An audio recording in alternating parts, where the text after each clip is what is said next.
Uzun əsrlər boyu cəmiyyətin ağıllı insanları dövlət idarə etməsindən rüşvəti, saxtakarlığı, yaltaqlığı aradan qaldırmaq üçün ədalətli idarə etməni necə yaratmaq barəsində fikirləşiblər. Gecə, gündüz, qalın kitablar yazıblar, amma buna nail ola bilməyiblər.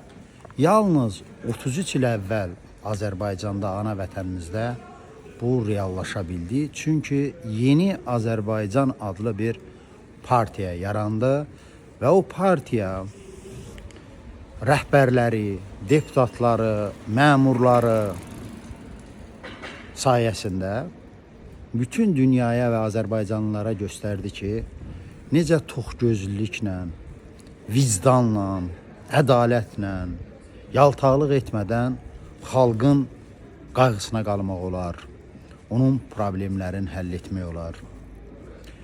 Bugün o partiyanın ad günüdür.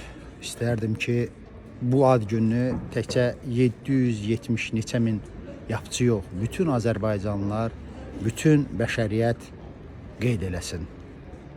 Təbriklər.